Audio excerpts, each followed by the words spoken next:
The silence in the communications room was broken only by the soft hum of equipment and the distant rumble of Luna Station's life support systems.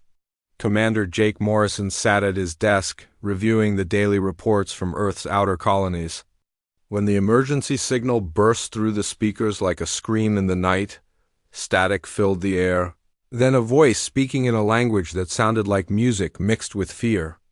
The automatic translation system struggled to keep up, producing broken words and half-sentences that made no sense. Jake jumped from his chair and ran to the main console where Dr. Lisa Hayes was already working frantically at her station. "What is it?" Jake asked, his heart racing.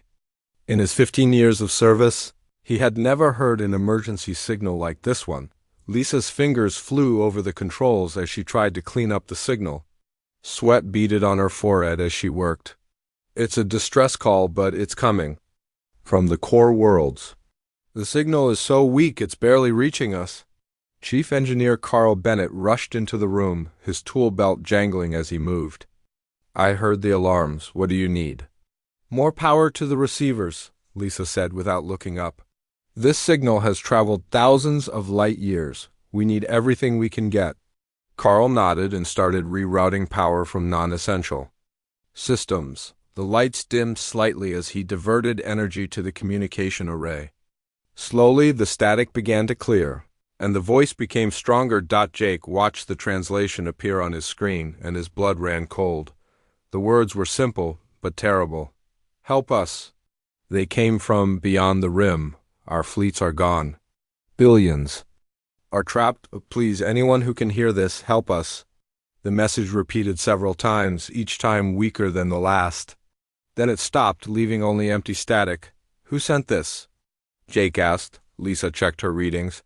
"It's coming from the Kepler 442 system. That's a Federation core world with over 3 billion people living there." Jake felt his stomach drop.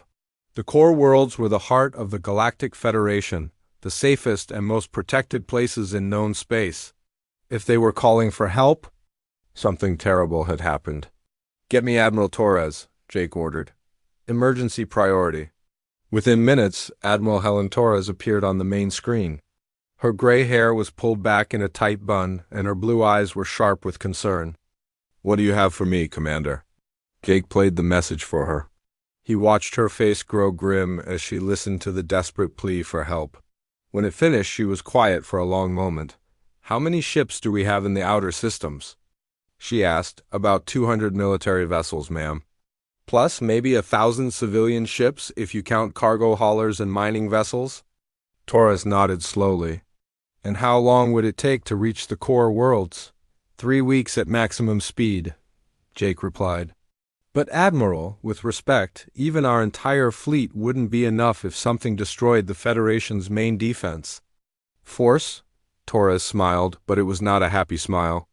It was the kind of smile that made Jake remember why other species called humans dangerous. "Commander, you're thinking like a military officer." "I'm thinking like a human." She turned to someone off-screen. "Get me fleet command. I want every ship we have, military and civilian, ready for immediate departure. Send the order to all human colonies and stations." "Emergency evacuation protocol." Jake felt confused. "Ma'am?" "Evacuation of what?" "Not evacuating from somewhere, Commander. Evacuating to somewhere. We're going to bring everyone home." The next few hours were like nothing Jake had ever seen. The emergency broadcast went out to every human settlement, every ship, every station in human space. The message was simple: Federation core worlds under attack. Massive civilian evacuation required. All available vessels report for immediate departure. Jake watched from Luna Station as Earth's orbital space filled with ships. Military vessels, like the massive battleship UES Sovereign, took their positions alongside converted cargo ships, mining vessels, and even luxury cruise liners. Captain Ryan Clark's destroyer squadron formed up next to a group of hospital ships. Commanded by Dr. Amy Foster, the civilian response was overwhelming. Captain Nina Rodriguez arrived with a convoy of cargo ships, each one hastily fitted with extra life support systems and basic defensive weapons. Engineer Pete Williams led teams that worked around the clock to modify civilian vessels for the dangerous journey ahead. "I've never seen anything like this," Lisa said, watching the fleet assemble on her screens. "There must be thousands of ships out there," Carl nodded, his face filled with pride. "Every human settlement sent ships. Even the mining colonies on the far rim are contributing vessels." Jake looked at the growing fleet and felt a mixture of pride and fear. Pride because his species was responding to a call for help with everything they had. Fear because they were about to face an enemy that had destroyed the most powerful military force in the galaxy. The alien observers at Earth's diplomatic station sent frantic messages to their homeworlds. Ambassador Kester of the Altarian Republic could barely believe what he was seeing. In his report, he wrote, "The humans are not sending a rescue fleet. They are sending everything they have, every ship, every person who can help." I have never seen such a response to a distress call. Captain Steve Parker commanded a converted mining vessel called the Earthbound. His crew was made up of miners, engineers, and their families, all volunteers who wanted to help with the evacuation. When asked why he was risking his ship and crew for strangers, he gave a simple answer: "Because people need help, and we can give it." As the fleet prepared to depart, Jake received a final message from Admiral Torres. "Commander, I want you to understand something. We're not just going to rescue people. We're going to show the galaxy what humans do when innocent lives are at stake. We don't count the cost. We don't calculate the odds. We just do what's right." The fleet that finally left Earth's solar system was the largest single force ever assembled by humanity. Over 40,000 vessels of every type, carrying millions of people ready to risk everything for strangers they had never met. As Jake watched them disappear into hyperspace, he knew that the galaxy was about to learn something important about the species from the Deathworld called Earth. The rescue fleet was coming, and they were bringing everything they had. The assembly point near Jupiter's orbit looked like a metal city floating in space. Captain Ryan Clark stood on the bridge of the battleship UES Defiant and watched in amazement as more ships arrived every hour. He had served in the human fleet for 20 years, but he had never seen anything like this. "Captain, we have another group coming in from the Centauri colonies," his communications officer reported. 15 cargo ships and 3 medical vessels." Ryan nodded and marked them on his display. The fleet was growing beyond anything anyone had planned for. Military ships like his own were mixed with civilian vessels of every type: cargo haulers, mining ships, passenger liners, research vessels, and even some old freighters that looked like they should have been scrapped years ago. On the massive dreadnought-used Sovereign, Admiral Torres watched the same display. Her fleet had grown from 200 military ships to over 40,000 vessels in just 3 days. The logistics alone should have been impossible, but somehow it was working. "Ma'am, Captain Rodriguez is requesting permission to dock her." "Supply convoy," her aide reported. Torres smiled. "Permission granted. And tell her we're grateful for those extra medical supplies." Captain Nina Rodriguez commanded a group of converted cargo ships that had been transformed into mobile hospitals and supply depots. Her crew worked day and night to prepare for the casualties they might face. She had volunteered her entire shipping company for the mission, turning profitable cargo haulers into rescue vessels. In the engineering sections of dozens of ships, teams led by Pete Williams worked frantically to modify civilian vessels for their new roles. They installed extra life support systems, basic defensive weapons, and communication equipment. The work was dangerous and exhausting, but no one complained. "We need more power converters on the passenger liners," Pete told his team over the radio. These ships weren't built to carry 10 times their normal capacity. Dr. Amy Foster stood in the medical bay of the hospital ship Mercy and coordinated with medical teams across the fleet. She had assembled the largest medical evacuation force in human history, with over 300 ships converted to carry wounded and sick refugees. "We're going to need more surgical supplies," she told her staff. "And blood, lots of blood.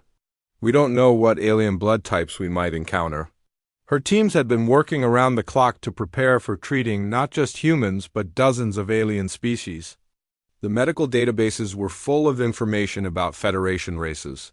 But treating war casualties was different from routine medical care. Lieutenant Alex Turner, one of the youngest officers in the fleet, had been given the job of planning the actual evacuation procedures. His ideas were simple but effective. Get in fast, load everyone you can, and get out before the enemy can respond. "We can't fight a conventional battle," he explained to the other officers during a strategy meeting. "We have to hit multiple targets at once, confuse the enemy, and extract as many people as possible before they can organize a response." The alien observers at the Jupiter station watched the human preparations with growing amazement. Ambassador Kefter sent daily reports to his government, but he was running out of words to describe what he was seeing. "They are not following any known military doctrine," he wrote. "Their fleet includes ships that are barely spaceworthy, crewed by civilians who have never seen combat. Yet they all seem determined to risk everything for people they have never met." Captain Steve Parker was one of those civilians. His mining ship Earthbound had been converted to carry refugees, with extra sleeping quarters installed in the cargo holds. His crew included his wife, 2 adult children, and several mining families who had volunteered to help. "Are you sure about this, Steve?" his wife asked as they prepared to leave Jupiter's orbit. "We're not soldiers." Steve looked at her with the quiet determination that had made him a successful miner on the frontier. "Maybe not, but we're human, and humans help people." All across the fleet, similar conversations were happening. Families were saying goodbye to loved ones who were staying behind. Crews were making final preparations for a journey that might end in death. But no one was backing down. The diversity of the fleet was staggering. There were sleek military vessels with crews of thousands and small family ships with just a few people aboard.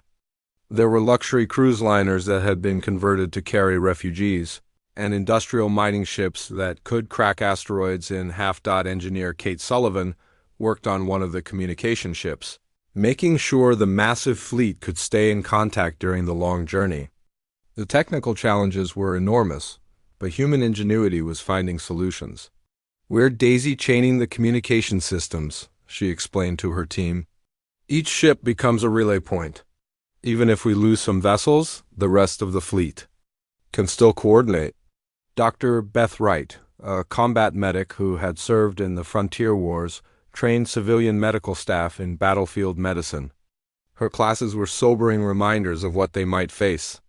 "You're going to see things that will give you nightmares," she told a group of civilian doctors. "But you're also going to save lives that no one else can save. That's why we're here." As the fleet prepared for departure, Admiral Torres called a meeting of all ship commanders. The communication system carried her words to every vessel in the Armada.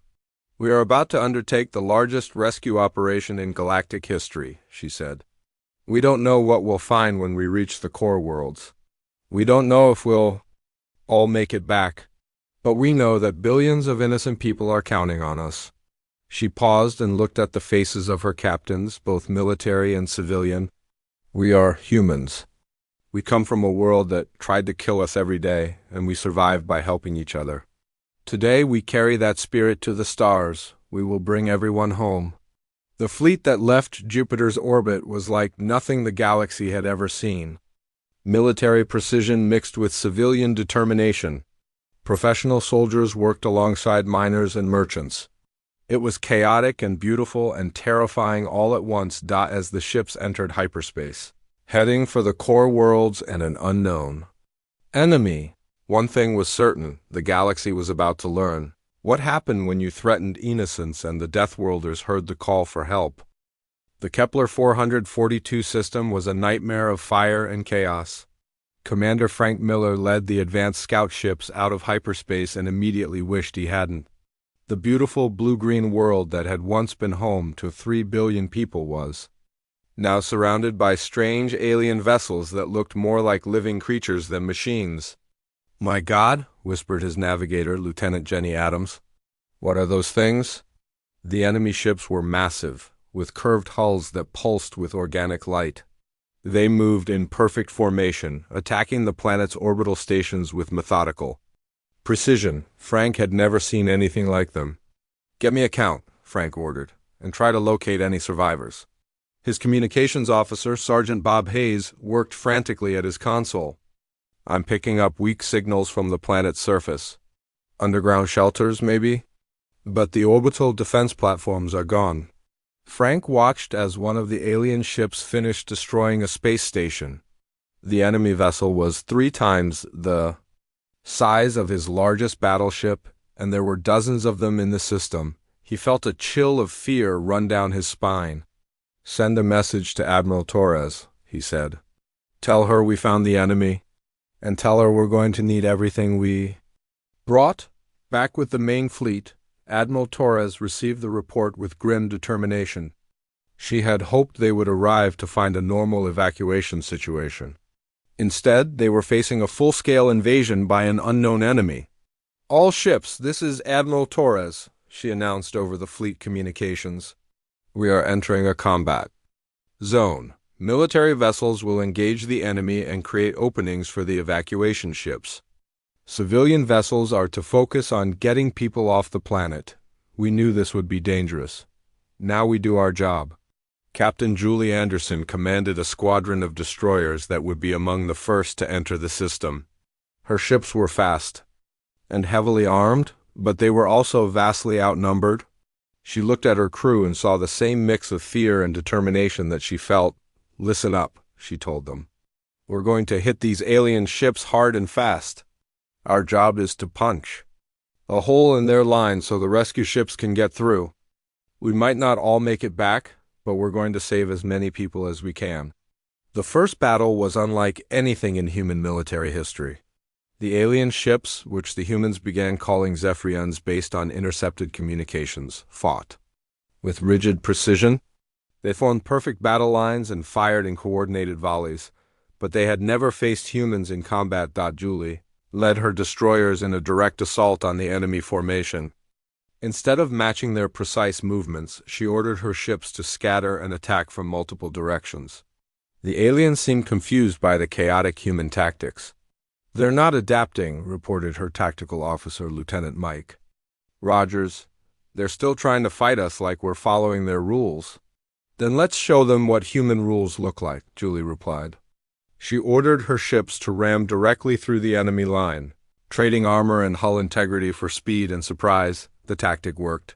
Julie's destroyers punched through the alien formation, creating a gap that the evacuation ships could use. But the cost was high. 3 of her 5 ships were badly damaged, and 1 was destroyed completely on the planet's surface. Teams of human soldiers and medics fought their way through ruined cities to reach the underground shelters. Sergeant Lou Barnes led a squad of Marines through the rubble of what had once been a major city. "There," pointed Corporal Rita Stone, "that building. I'm picking up life signs in the basement." They fought their way through debris and alien patrols to reach the shelter. Inside, they found 200 terrified aliens of various species, including many children.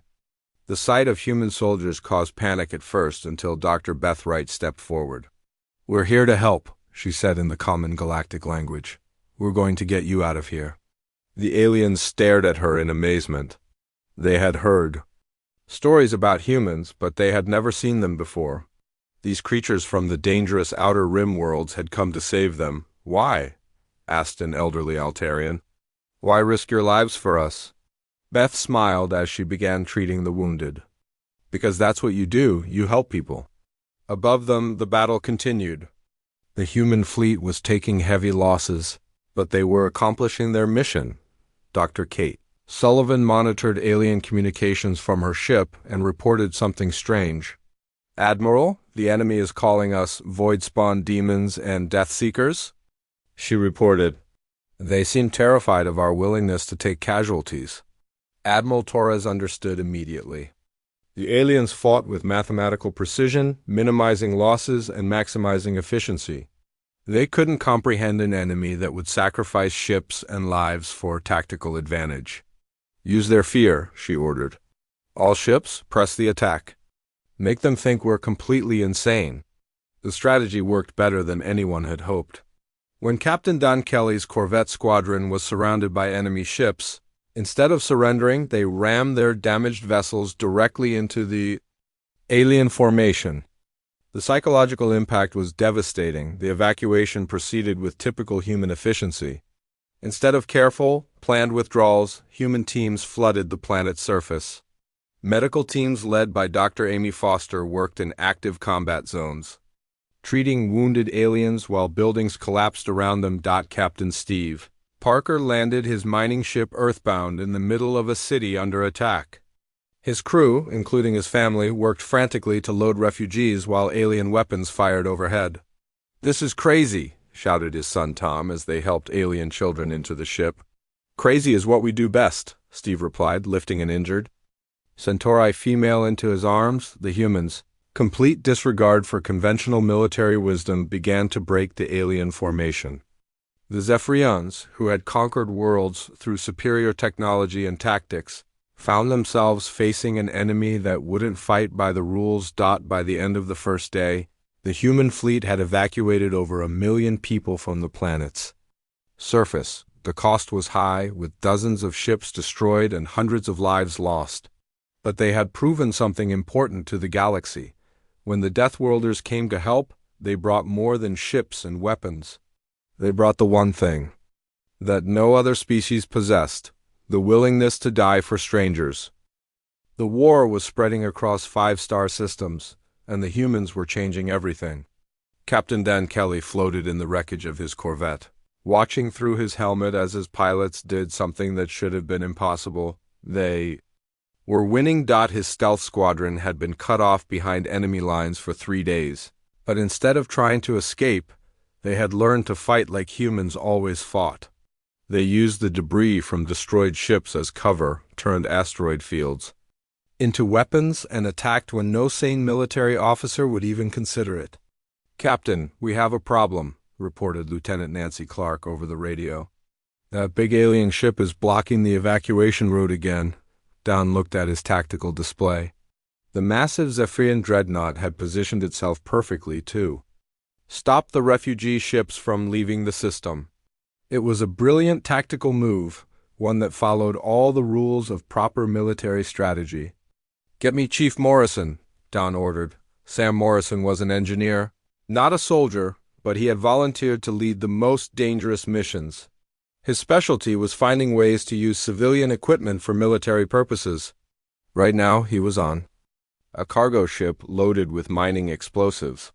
"I see it, Captain," Sam's voice crackled over the radio. "Give me 10 minutes to get the charges ready."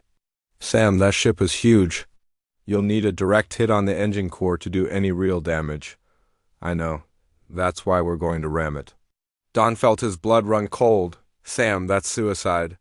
"You and your crew will be killed?" "Maybe, but 300,000 refugees will live. That's good math." This was what the aliens couldn't understand about humans. They calculated odds, minimized losses, and fought with cold efficiency. Humans fought with their hearts, and sometimes that meant making choices that looked insane to everyone else. The mining ship Prospector, loaded with enough explosives to crack an asteroid, accelerated toward the alien dreadnought. The enemy ship fired everything it had, but Sam's team had reinforced the cargo vessel's front section with spare armor plating. "Tell my wife I love her," Sam said calmly over the radio. "And tell her this was worth it." The explosion lit up the entire system. The alien dreadnought broke in half, its massive hull cracking like an egg. The evacuation route was clear, but Sam Morrison and his crew of volunteers were gone. Admiral Torres watched the tactical display from her command ship and felt the familiar mix of pride and grief that came with command. Good people had died, but their sacrifice had meaning. The evacuation ships were moving again. "Ma'am, we're getting reports from the other systems," her aide reported. "The same tactics are working everywhere. The aliens can't adapt to our fighting style," Torres nodded grimly. The human fleet had spread across 5-star systems, each group facing impossible odds. But they were succeeding because they fought like humans, not like military textbooks said they should. Captain Ben Rogers commanded a squadron of damaged ships that should have been sent back for repairs. Instead, he had turned them into weapons. His destroyer had lost half its armor and most of its weapons, but it could still move. "Target that command ship," he ordered his crew. "We're going to ram it." His tactical officer, Lieutenant Paul Evans, looked at him with concern. "Sir, our shields are down. We probably won't survive the impact." "Probably not. But that command ship has been coordinating attacks on the refugee convoys.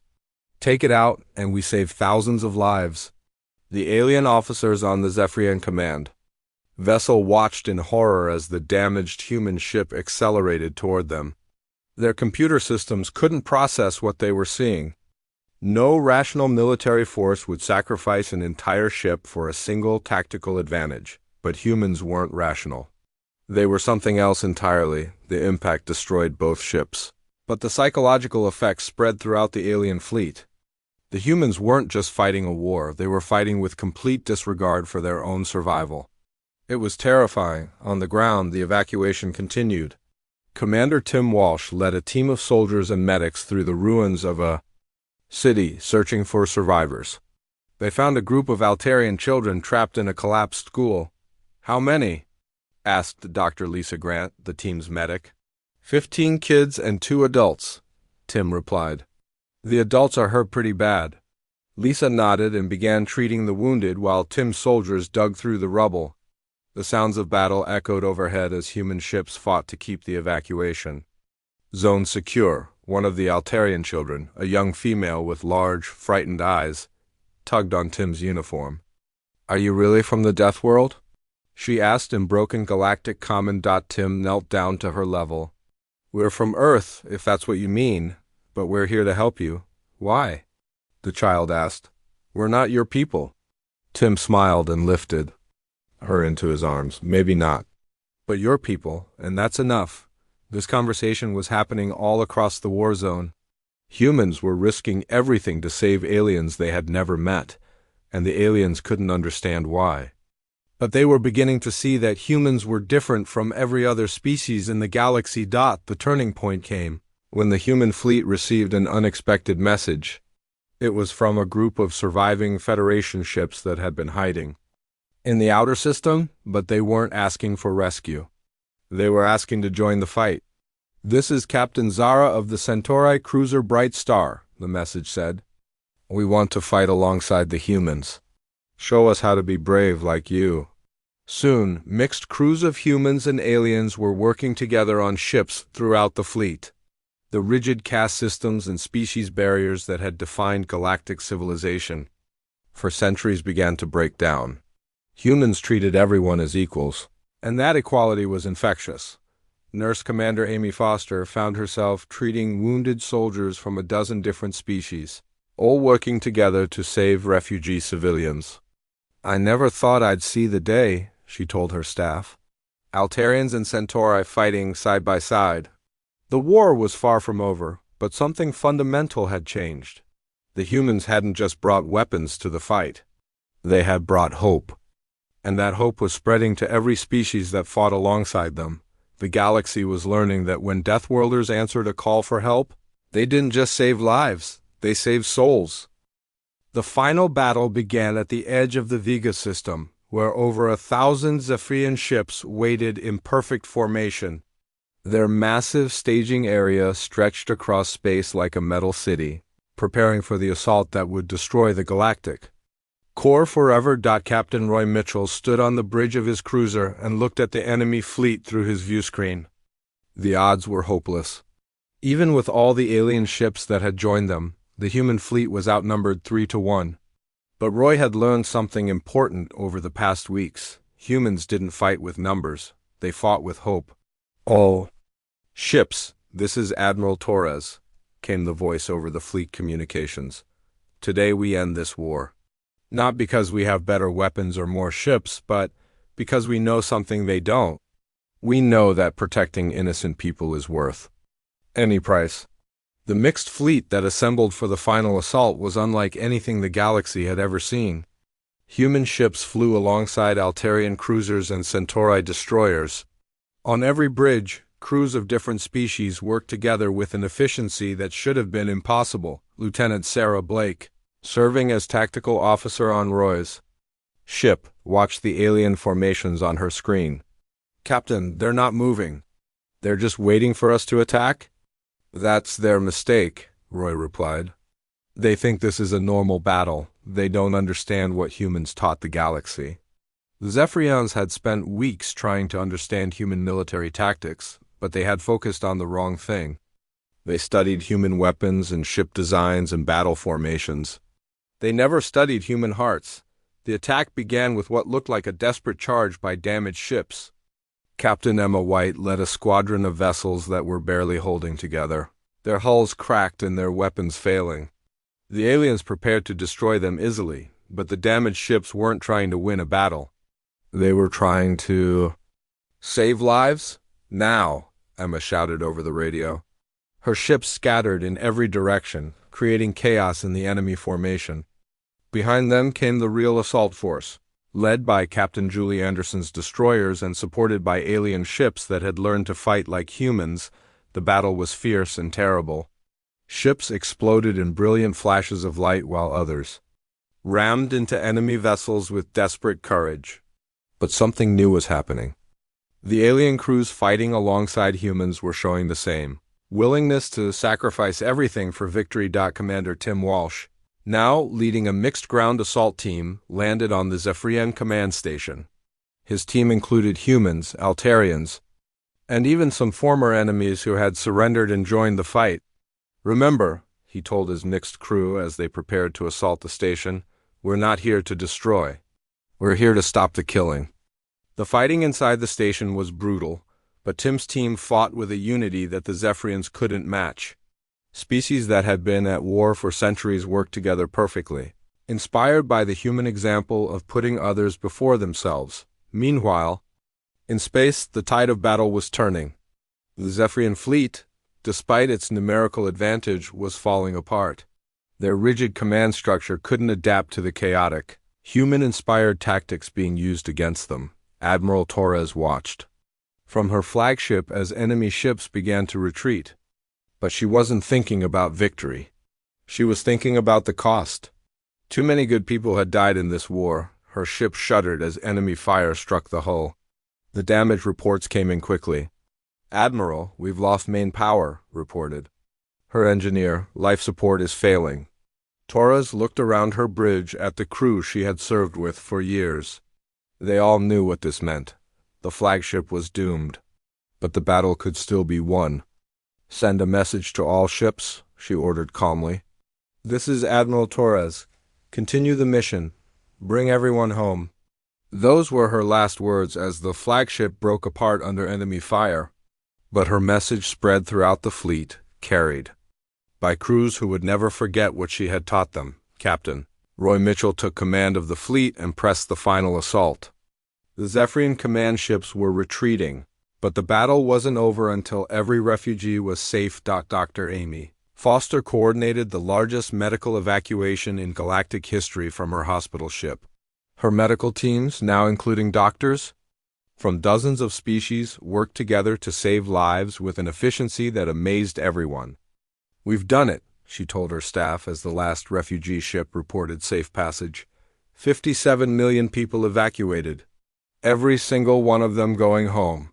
The Zephyrians, faced with an enemy they couldn't understand or defeat, finally sent a message of surrender. Their rigid military culture had been broken by the human example of fighting for others instead of fighting for conquest. 6 months later, the Federation Council met on the rebuilt station above Earth's moon. Representatives from hundreds of species gathered to formally recognize what everyone already knew. Humanity had changed the galaxy forever. The human representative, Commander Jake Morrison, stood before the assembly and spoke simple words that would be remembered for generations. "We didn't come to be heroes. We came because people needed help. That's what neighbors do."